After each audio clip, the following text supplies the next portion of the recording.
Ready for some real hard-hitting football? Here's the truth. If the Chicago Bears want to transform, they can't treat this preseason like it's just another warm-up. They have to approach it like it's the playoffs. And here's the real kicker. Not everyone agrees on whether more contact and reps in August are a good idea. Imagine it. The raw soundtrack of football, helmets clashing, players mouthing off after a big stop, even the occasional scrum breaking out on the field, coaches yelling, holding their athletes accountable. This isn't the choreographed, watered-down walkthrough you might expect, especially in the grinding late summer heat of NFL camps. This is football in its purest, most adrenaline-fueled form. That's exactly what first-year head coach Ben Johnson is bringing to the table for the Bears. After years of the team drifting off course, Johnson is pushing all the right buttons, transforming both mindset and intensity. For those of us who've covered the team since the days of two-a-days in Platteville, Wisconsin, back when the legendary grueling nutcracker drill was a rite of passage, this camp feels like a throwback with a modern edge. Even the most seasoned Bears reporters admit they've never seen a training session so physical. Montez Sweat, for example, confessed to the NFL Network that he's taken part in more live drills this year than his last 6 camps combined. Here's a belief that might ruffle feathers. You can't truly get better at football unless you actually play football.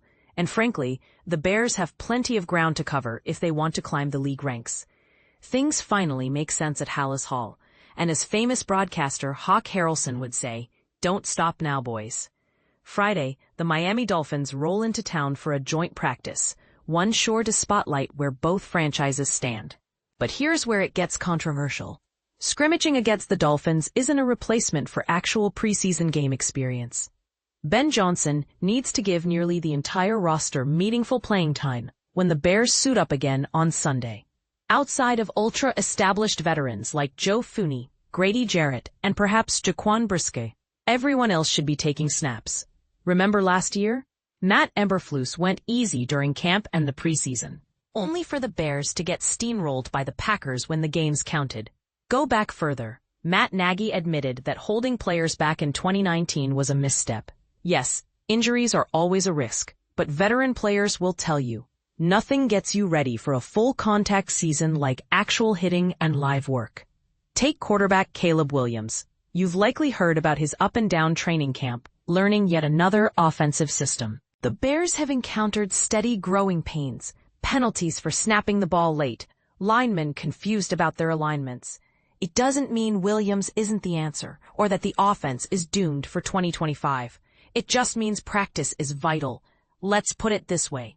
If a superstar like Joe Burrow is expected to take preseason snaps, shouldn't Williams? Last season, in a game that meant nothing for playoff positioning, the Bears still let Williams play because they valued every rep for him, even though he was dinged up and in an offense he'd never use again. So now, as he learns Ben Johnson's new system, isn't this experience 10 times more valuable? Johnson himself called out last Sunday's Soldier Field practice as sloppy and disappointing, not just for Williams, but for the whole squad, defense included. This new system isn't just growing pains for the rookie QB, everyone is adjusting. Personally, I want to see Williams lead the first-team offense out of the huddle, call out protections, and read the defense live. I want the fresh offensive line to gel under real pressure and watch the competition at left tackle unfold. I'm eager for high-potential rookies like Colston Loveland and Luther Burden to gain experience alongside Williams and other starters. And for that matter, let's see Montez Sweat, Tyreek Stevenson, and Tremaine Edmonds turn the page after a tough 2024 and write new stories for themselves right away. The Bears should want all of that, and more. Playing it safe isn't just boring. It actively blocks learning and improvement. Let them play. That's my take.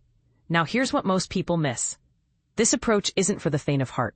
It risks injury, yes, but the potential rewards are enormous for a young, talent-loaded team in need of real growth. What do you think? Should the Bears go all in on live preseason action, even if it means risking a few bumps and bruises? Or is limiting exposure and protecting starters the smarter play? Let's hear your arguments. Where do you stand on how to build a winning football team?